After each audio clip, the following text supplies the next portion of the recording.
Welcome, impactful parents. Today, we're going to talk about how a happy divorce is actually possible. Hello, my name is Christina Campos. I'm founder of The Impactful Parent, and welcome to my Inspire and Learn series, where real parents come on and tell their story of inspiration and learning. Because a wise man learns from his mistakes, but a wiser man learns from other people's mistakes. And today, we're going to learn from our guests, Ben Heldfond and Nikki Debartolo. And Ben and Nikki were married and now divorced, but they have co-authored a book called Our Happy Divorce: How Ending Our Marriage Brought Us Together, Closer Together. Ben and Nikki are here to talk about their divorce, their individual pains and triumphs going through that, and their unique approach to relationships. Their story is sure to inspire you today, and maybe by the end, you'll even believe that a happy divorce is possible. So thank you for being on today.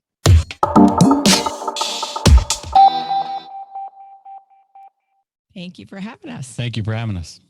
Well, I want to start with your story first. Tell us a little bit about your marriage and then how the divorce came about and just a little bit about that process. Well, I think one thing's important to sort of put it at a 40,000 foot view is that we never could have even possibly imagined or even the realm of possibility that we would be sitting here talking to you about a book that we wrote called Our Happy Divorce 14 years ago when we made that decision to get divorced. It just wasn't possible. We didn't see it in the cards at that time. No, it wasn't, right? Because the divorces, I think, marriages don't end on winning streaks. And, we had all the recipes or the petri dish for a high conflict divorce. What happened in the marriage, I don't think is as important as what we did after we made that decision. But just to give you some context and color to it, it ended much like every other marriage. Like, who is this person? who I don't like this person anymore. I think I married, she probably married Prince Charming and then was divorcing a narcissist and a jerk. Look at that. I thought I married, Cinderella. And you got the wicked stepsister. And I got the wicked stepsister. So, it's just, it ends in an awkward, terrible place. And it has all the, the negative emotions that happen. So we made the decision to get divorced. It wasn't something that happened because we got in a fight one night at dinner and woke up the next morning and said, let's get divorced. It was, a while of back and forth, in the house, out of the house. What are we going to do? Fighting, not fighting. And I think that we finally came to the conclusion that that we really just didn't want to be married to each other. We couldn't be married to each other. Right. And the, that decision was very difficult because of our son. And I think if you had taken him out of the equation, I think that's probably consciously or subconsciously what actually was a tipping point for that decision is we took him out of the equation. And if he wasn't involved or if he wasn't our child or he wasn't in the equation, what would happen? And it was a pretty simple answer at that point.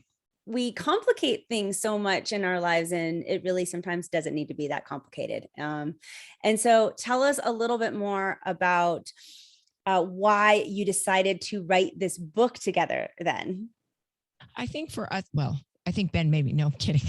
No, he kind of, he had to talk me into writing it because I'm not so much someone who likes to just throw all their laundry out for everybody to talk about and understand and listen to. But I think that once we got to the point where people, like, we would post pictures on social media of us together as a family or us doing things together, people would start asking us questions. And people didn't understand it, but people wanted to understand it. And divorced people I had gone to high school with would reach out to me and ask me about it. And people I didn't know, like, just randomly would say, hey, tell me a little bit about that. So we got to the point, people would say, oh, you should write a book. And we looked at each other and we're like, first of all, we don't even know how to write a book. We don't even know how to write a sentence. So we were like, okay, let's, you know what? Ben's like, maybe we should do it. And I'm like, all right, I guess. I mean, and we fought here and there while writing the book, and I would tell him that I'm not doing a stupid book. True story. Yeah. But I think actually writing the book probably brought us closer together, like even more so, because I got to see a side that maybe I never really understood. So I got to see how he felt and how he was feeling about things that I maybe felt totally different about. And that's how we wrote the book. We wrote it from each of our point of views. So it was a learning experience for both of us, which was, I actually think, was a blessing. Yeah. And I think the thing about how you opened the introduction, wise man learning from others' mistakes. And the idea behind this book is we are not therapists. We're not lawyers. We're not doctors. We're just two people who had a human experience and got it right. And what we're selling is nothing but hope and inspiration that if the two of us can get this right, two class A, type A personalities, who the sheep button heads, or the Rams button heads, that's us. And if we can figure it out and do it right and end up writing a book called Our Happy Divorce and genuinely love each other, then anybody can do it. And although it might sound, somebody might going through a divorce right now or in the early stages or even later, that this is just, a bunch of, what, it's not, and it's authentic. And, again, that was the inspiration behind writing the book, that if we can do it, this is how we did it. It wasn't, it wasn't because of any schooling or any education. We just got it right. I'll be honest with you. When you came to me with this, I thought it was really intriguing because I am in a similar situation. I am a single mom of 4 kids, and I am in pretty much a relationship with my ex-husband also. In fact, we have a very unique tradition that we wrote into our divorce agreement that every year we go on a vacation as a family together. That's and phenomenal. It's just the 6 of us. So just our 4 kids and the 2 of us. If we get remarried, if we do, have, other people in our lives, they're actually not allowed to come. It's a 6 of us every year. And in the beginning, it wasn't always so easy to go on this vacation, but as years gone by, I have really come to very much appreciate this vacation and what it does for my children. And from the beginning, same thing. I had a lot of people look at me and my divorce and say, what? I just don't understand. People just don't get it. It wasn't typical. And because it wasn't, mainstream, people just didn't understand. They had lots of questions, and a lot of skeptical people, I think, were just looking at it going, come on, really? It's like people waiting for it to fail. Some way, shape, or form. People just sit around and wait for something bad to happen. Like something's going to blow up. And you said something in there that really was our secret sauce. We talked about in the beginning, it was awkward. And let me tell you, our secret sauce is we faked it until we made it, looking back on it. And whether that was our son's name's Asher, whether that was at his play, in 2nd grade, we sat next to each other. And she was the last person in the world I wanted to sit next to. And I was probably the last person in the world she wanted to sit next to, but we did it. We put on our big boy pants and, we acted like adults and parents who brought this kid in this world. And then somewhere along the line, we tried vacations in the beginning. We tried one that was too early, and it ended up being like, this is never going to work. Right. But we kept on doing it. We kept on showing up, and eventually we crossed that invisible line. And I can't even tell you when it happened, but it became natural and it became authentic. And then we actually we're both remarried to great people who have embraced what we're trying to accomplish. And they come on family vacations too. And it's just sort of this natural thing. Like I'm sure your vacation is that we don't dread having to go over to her house once a week for dinner or go on vacations. It's actually something that is enjoyable. We all love each other and we have a great time. I empathize and just like relate with what you're saying so much. It's wonderful. And I'm glad that we can get this message out into the world that it is possible. And I just wanted people to know it's not just you. I mean, I'm doing it too. And so it is absolutely possible. So looking back to the beginning, I'd like to get some more tips from you on what are some of the things that you really did right that helped lay down the foundation for the good relationship that you have today. And I'll know for me, for myself, it was really hard, but putting the kids first was such a priority. And man, did I have to swallow my pride and swallow just like so many feelings so often in that moment, in many moments, and still even sometimes today. I mean, and I'm sure he would say exactly the same thing. So I feel really comfortable saying that, like, but we always put the kids first, even in times when we just really, really didn't want to.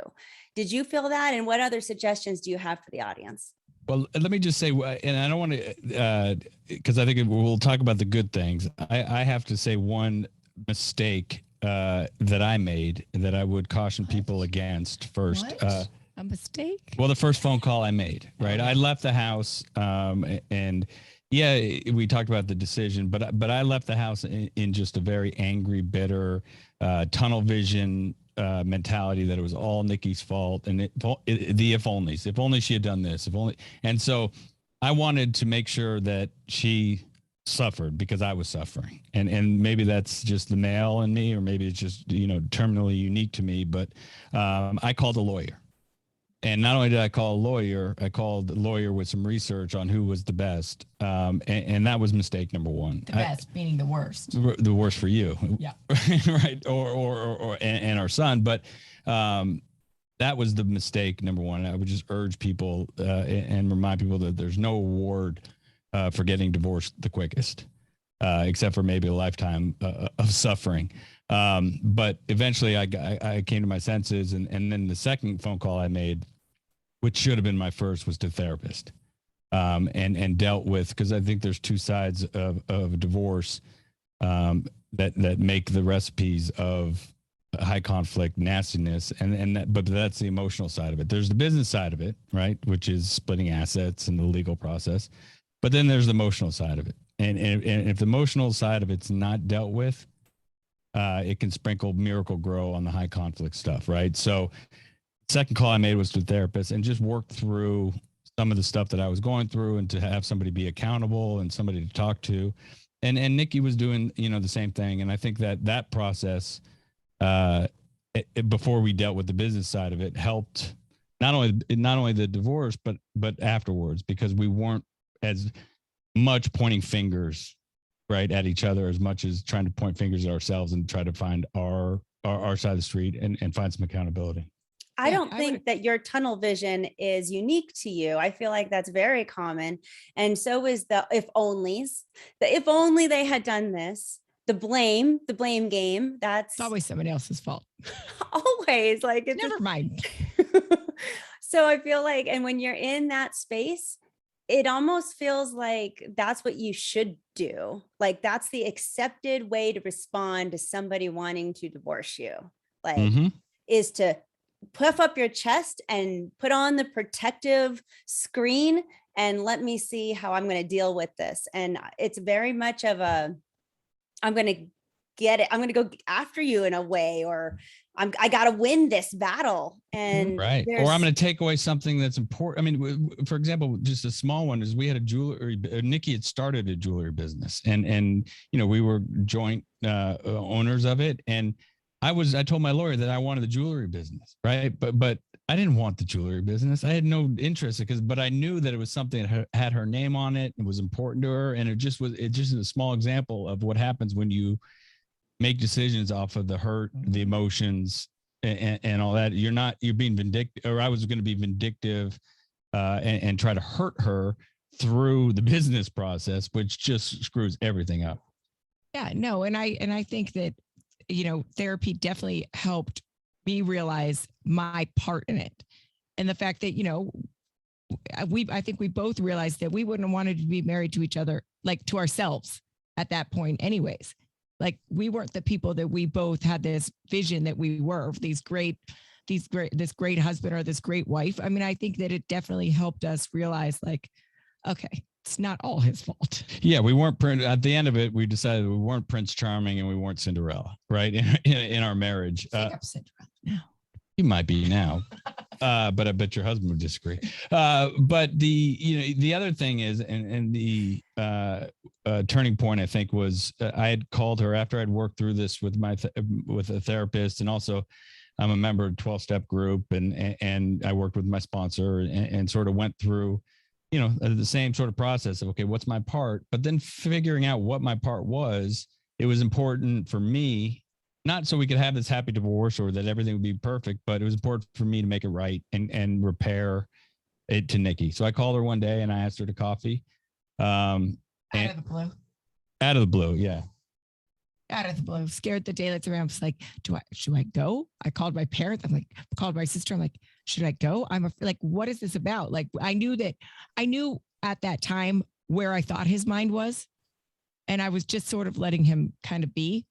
And I didn't go and I talked to lawyers, but I didn't go and I was like, okay, both of us can't go at each other like this. I mean, granted, I was ready to fight if I needed to be, but I didn't want to go down that path. I think because I don't come from a divorced family, and there aren't very many people in my family at all that are divorced. So I knew that wasn't what I wanted to do. I mean, it took me a long time to even admit to the fact that I was getting a divorce, because that was like taboo. And I thought, my parents are both religious, and I just was like, oh my God, here I am. I'm the youngest child. I'm getting a divorce. I don't even know how old I was when I got divorced. And the only one with a child at that point, the only one with a child. And what Nikki was talking about, the experience, total failure mode. I was like, I felt like a complete failure. And I was like, what am I going to, everything went through my head. How am I going to be a single mom? How am I going to raise this child? What am I going to do? I was scared to death. It's scary. It's scary. Divorce is scary. And let's put that out for people who are listening right now, so that it's scary. So scary. It was one of the scariest things I've ever had to deal with in my entire life. Probably the scariest. Yeah. And that's, same thing, for a guy going through a divorce, it's the same. I mean, it might look different. It might show differently, but that fear is there of the unknown and some of the same things. And that's the beauty of writing this book. What Nikki talked about earlier is getting a little bit more in depth of her experience of the process. And the coffee shop's the perfect example. Is that, okay, I'd done all this work. I was ready to make amends to Nikki, and I was, levitating in my spiritual light. And I called her and I asked her to coffee, but I didn't really understand. And it wasn't made me feel. Right. It wasn't done intentionally like an old Ben would have done. Right. Like, let me just be very, not very straight to the point, right, but let me just call her and ask her to coffee. But I didn't realize that the fear that she was going, but what does he want? Right. I knew what my intentions were, but so that was, so we sat down and he did have coffee for me, which was nice. So I kind of knew like that was sort of like a little olive branch was my coffee. A little disarmament, right? A little disarming. Okay, he's not going to throw it at me. Not yet. But I just told her that it was pretty simple, that I apologized, and that I'd realized that I what I'd done and how I had showed up, and I wanted to apologize for my part in ending the marriage. And then something unexpected happened, and she apologized to me and made amends to me. And look, it didn't all of a sudden become our happy divorce and everything was rainbows and rainbow waterfalls and unicorns. But when you have a lot of stress or a lot of pressure and a lot of anxiety, and it gets removed and it's just a little easier to breathe, that's the sensation that I went through. And I think Nikki did the same thing. Like, okay, now we can at least, and it didn't, like, again, it didn't snap. At that moment, we weren't all of a sudden best friends and decided to write a book. But there was just some room to move, that there hadn't been a lot of space for that before that moment. I love your message, Ben, of even if somebody's listening to this and they have started this very angry divorce process of he said, she said battle, and I'm going to win this, that there is an opportunity still to correct that and change your relationship with this person that you loved at some point. So it's nice to hear there's always a chance to go back. Yeah, and there's always a chance, for us to realize that, this process, especially with the emotions and all this fearful stuff that we talked about that everybody goes through, that even with all that said, and this is the power of those feelings, is Nikki talked about her experience of growing up, still her parents still married 50 something years later. I grew up in the exact opposite. I grew up in the, 80s, high conflict divorce, like War of the Roses, parents hate each other. We were used as blocking and tackling tools and weaponized and all, and it was a terrible, awful environment to grow up in. And yet, when I left the house, I was still, I guess it would be, subconsciously, but going to take my son down that same path when I already knew how that movie ended. So if that doesn't show the power of these emotions that we're dealing with divorce, I don't know what would. That I was willing to do that again to my son, even though I had experienced it, growing up as a kid from 12 to 40 or however. My parents, it doesn't end. No. And you saw your brothers and sisters have to go through it too. Right. And it's, for a kid living in that experience, parents might think that once I get divorced, everything will be fine. Right. Once we get that judgment, everything will be fine. But for a kid growing up in that environment, it's not fine. And it doesn't end when the judgment comes, because I had to grow up and, if I had a school event or a soccer or whatever, I had to literally okay, when I went over to my parents, who did I go over to? Because they were sitting on opposite ends of the world, right? Of who I went up to and hug first. I didn't want to hurt mom. If I went over to dad, I didn't want to hurt. And at our wedding, where's mom and dad going to sit? So it doesn't end. And it is a terrible place for a child to be raised. And I think that was my motivation for always keeping the children first, was knowing that this isn't going to end. It doesn't matter if I win this particular battle, at some point there is going to be future babies and weddings and baptisms and birthday parties. And I did not want to be that parent that walked in and couldn't be in the same room as my ex-husband or had to make my children choose. It was a real conscious choice to say, I'm going to do this above anything else, even if it means I'm sucking it up and it's, a little bit of sacrifice on my part. It's the priority. Yeah. And just really quick on that, you said this earlier and it just resonated with me, and I meant to say something, but the idea of, swallowing your pride, swallowing your ego, again, romance and finance. And for a guy, and I'm sure it's not mutually exclusive, but those are the two big screw you buttons, right? And I don't think they get pushed any harder or faster than in a divorce or relationship. And there are times, even today, 14 years later, we wrote a book called Our Happy Divorce, right? And Nikki's remarried to a great guy, and they go fishing together sometimes. And when Asher goes, I'm going fishing with Chad, it's still, it gets a little sucker punch to the ego. It becomes a little easier now to deal with it, but first reaction is like, ooh, son with another man, like, ooh, but but the idea, it gets better, but the sting never fully goes away. Yeah. And I'm sure that, so the swallowing of the pride, the swallowing of the ego, and realizing that our son had no choice in any of this along the way. Like, he didn't choose for Nikki and I to meet. He didn't choose for Nikki and I to go on our first date. He didn't choose for Nikki to get married, to have him, to get divorced.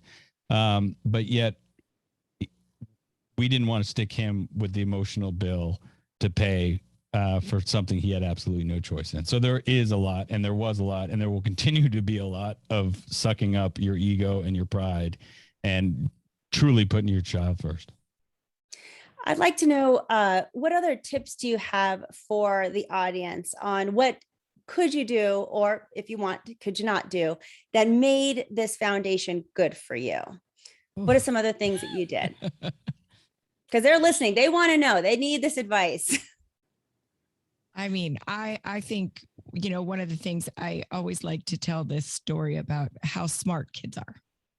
And I think that, you know, even in the beginning, we tried to hide the fact that Ben didn't live in the house and he had moved out and he would come over in the morning. I mean, Asher was 3.5 and he comes in my room in the morning and he says to me, he looks at the bed and says, "Where did daddy sleep?" Because he noticed that the whole entire bed wasn't messed up. I mean, and I'm like, why are you so smart?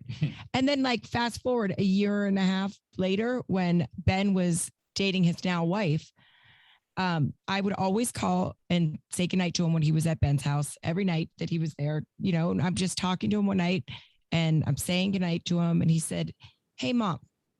I said, "What?" He said, "Do you know Nadia?" And I said, "I know who Nadia is, but I haven't had the chance to meet her yet." And he goes, "Here, talk to her." Puts her on the phone. And I was like, goodness. oh my, like, so, I mean, I wish someone would have been in the room with me to have like, take a picture of my face.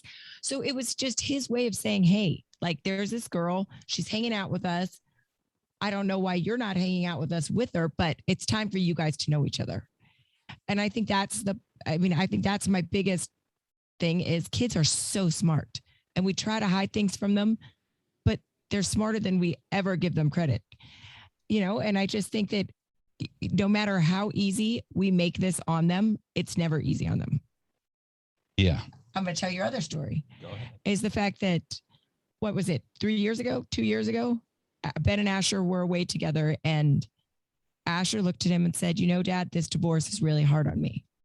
And Ben's first reaction was, "You old jerk." I mean, my first thought, not that I said this out loud, right? No, but like, okay.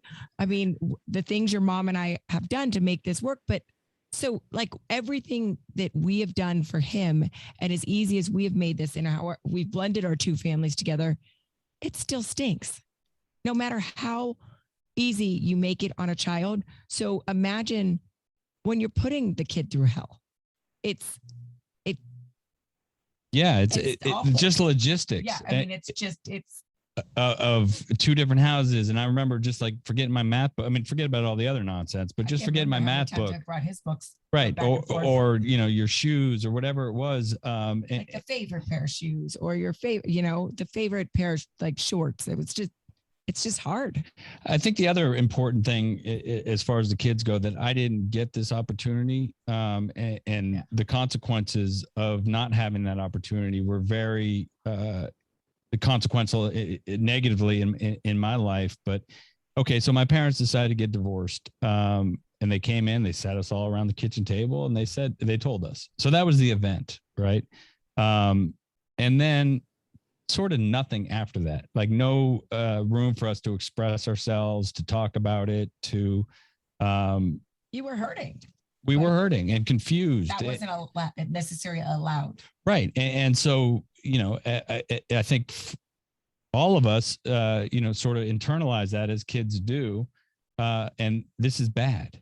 Like, this is a bad feeling. You know, 12 years old, this is bad. I don't like this. And then the way I internalize it is I must be bad. There must be something wrong with me. And so not having that space to express myself or express my truth or my experience, you know, made me sort of internalize it and create something that wasn't necessarily true. So what we did with Asher is we tried to give him and continue to give him that space. And it obviously worked because, you know, just 2 years ago, he felt comfortable enough with telling me that this divorce is hard on him still. And so I think giving kids the room and just not saying Mom and Dad are getting divorced, we still love you, we'll always love you, but, you know, continually giving them an opportunity to express themselves. And Asher, we put him through, you know, some therapy and, you know, someone to talk to about it. If he didn't always love it. You know, he didn't love it, but I think it helped because it at least gave him an opportunity or like I said, a space to express himself. So I think that's really an important part and not have kids sort of, you know, internalize it or draw their own conclusions. Because for me, that conclusion was there was something wrong with me. I love your suggestions and I think they're great. And that's how I hope people are listening and really take them about the counseling and keeping the door open and knowing that they don't, kids just don't want the door open right when the divorce happens, that years later, it's still something that they might need to talk to you about. And that's just a good reminder for everyone. I want to get to what I feel like is one of the worst feelings of divorce, and that is jealousy. Uh-huh. And I feel like the jealousy thing, it starts right away. And I don't know, from time to time, it just creeps up again and it never really goes away. If you have any, even if you don't want them, you still get jealous. yeah, there's jealousy How could you there. not And I want know this? that both of you said you're remarried. There's jealousy within that. I feel like, and with a lot of, like you said, when somebody takes your kid to the camping trip that you wanted to go on with them, and just, divorce can be full of jealousy. So any recommendations, stories to tell around that feeling? Well, Ben did what, Ben did what most men do. Like, they like to sow their oats with younger. Yes. I don't know. I guess I'm going to say hotter. I'm going to say more endowed women, oftentimes. It's a coping mechanism. We get Yeah, it. right. It's okay. Yeah. Exactly. It was my self-worth, right?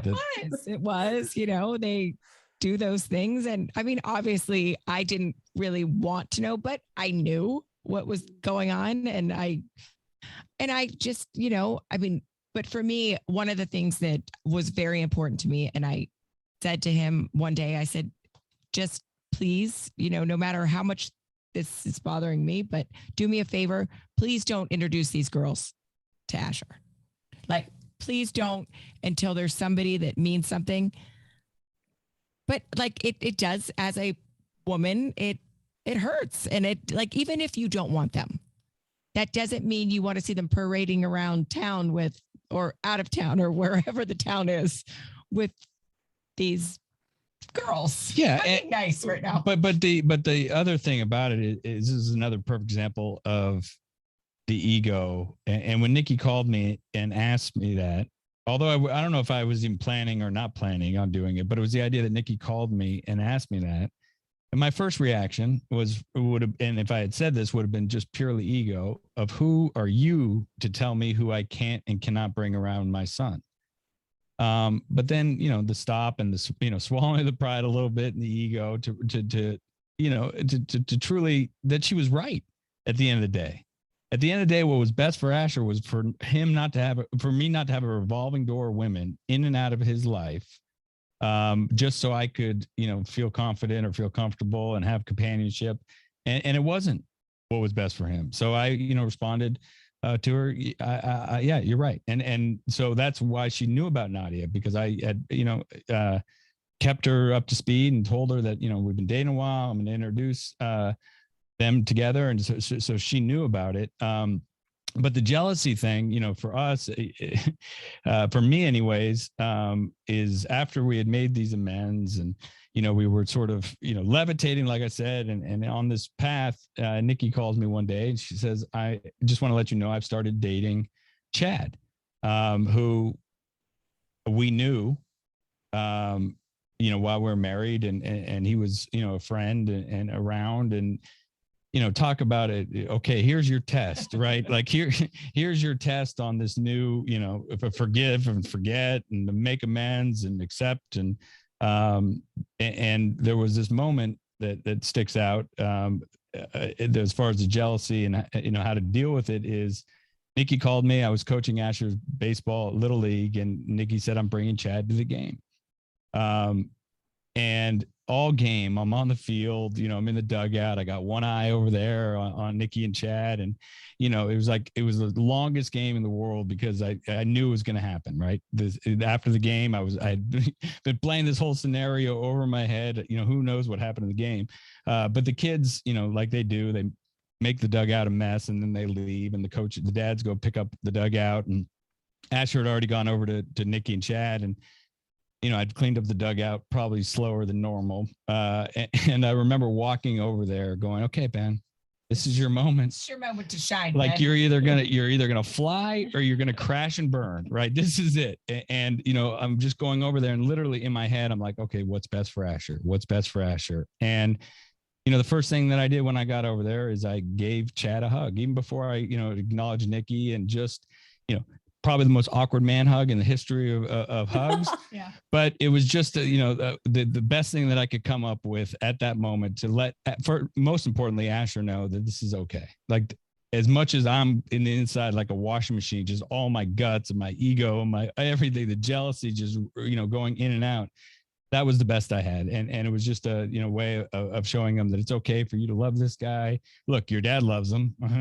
But that that's some of the things that you do with jealousy. And I think it goes in the same sort of category as swallowing your ego and swallowing your pride. It's not about you. And so that was a turning point. Now we hug, and I don't think it's as awkward anymore. No, it's not. I think it's like, I love the guy. I think for me too, that, one of the hardest things when Nadia was around was knowing somebody else was putting my son to bed. Like, it couldn't be me. So, I mean, as a mom, that's like a stab in the heart. I'm like, no one's supposed to be putting him to bed. That's my job. Like, there's not going to be too many years that I get to put my son to bed. So, I mean, I do think, I had to keep, telling myself, hey, listen, she's going to love him too. Like, so it's just one more person that's going to love him. So I just had to keep telling myself that it was okay. She wasn't taking him from me. She was borrowing him. Right. And the other thing about Chad that was, because I think in the beginning it wasn't, conflict, and I didn't crash and burn the first thing. And, I sort of, like we talked about, faked it and, showed up, is one day I get a call and it's from Chad, and he asked me to coffee. And ironically, we go to the same coffee shop and sit at the same table as the one that Nikki and I did. And, he cleared up, repaired some of the stuff and let it know that it just happened, and made amends to me. And then he asked me for Nikki's hand in marriage. And, he didn't have to do that. And even if I had said no, he would have done it anyways. But at that moment, things started slowly falling into place. This is a good guy. When you get remarried and you have a child, you don't, like, I didn't get rid of you. No, like, you still can't get rid of the dad or the mom.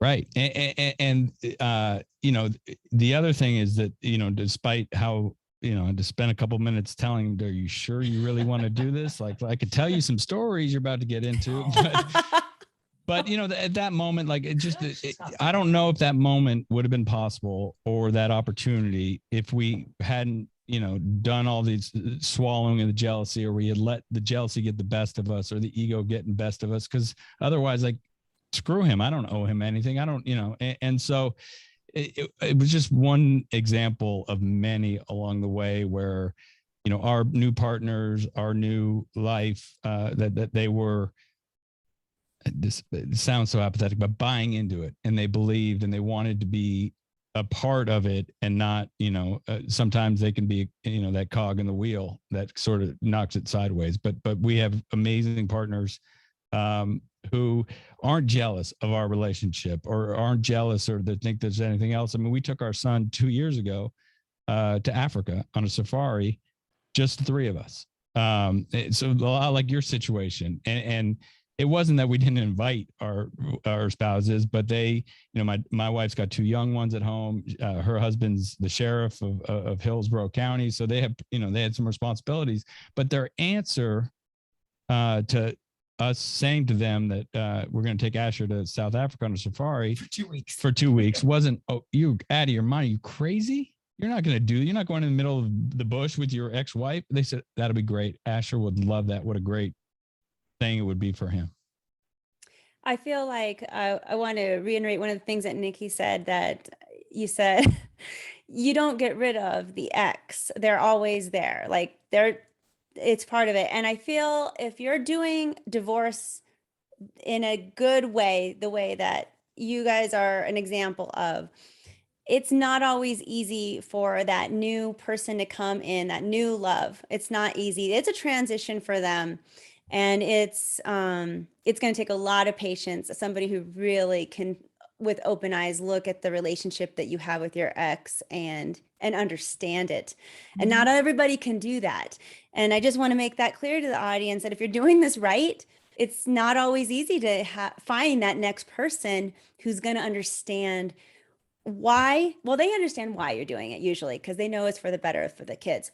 But to accept it is not always, it's just not easy. I mean, I can't even imagine actually if the shoe was on the other foot. So I empathize with my boyfriend a lot. Yeah, and they get, I mean, the credit that they deserve, and quite honestly, like if we're talking about what's best for Asher, and that sort of was our North Star, and continues to be, that would include who we bring into our lives. And I don't think in the years that we have been able to frame this correctly, or not sound like jerks, but they wouldn't be in our lives if they were going to be a disruptive force because at the end of the day, Asher was our choice before we made a choice to get involved with somebody else. And so, they sort of knew about it and knew the importance of what we were doing. And I'm sure for them, and I know for them, because they have chapters in the book too, it was hard on them and they had to fake it until they made it.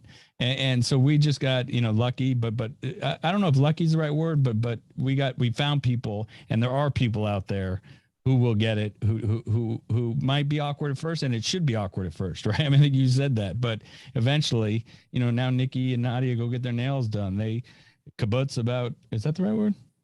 Yeah. About, me, right? They've both been to hell. They've been married to me. So they can relate on that level, but the relationship's natural. Chad and I do stuff with Asher, and it's just, again, it's fallen into this natural, authentic thing. But I also want to reiterate that this probably, it might happen for everybody. It might not, but our happy divorce has evolved into not our lives. Like we're examples. You're an example. But it takes on many different shapes and sizes and things, family vacations, not family vacations. But the main thing about our happy divorce is that the kids don't get stuck with the emotional bill to pay. When they didn't pick the restaurant, they didn't order the food, they didn't order the wine, they had nothing to do with it. So usually you don't stick somebody with the bill. So that's sort of what we frame as our happy divorce, not our crazy, like I said, rainbow, waterfall, and unicorn life. But we never imagined this either. So I feel like the kids, they do look to the adult on how to react to just about everything in their life. And if you are taking this step in your life with grace, it's going to speak leaps and bounds to your children who are just looking for you for not only support, but how to react, what to do. And I know it's common, the audience is listening, and it's very common to talk badly about your ex, but to not do that. Your children love you both so much.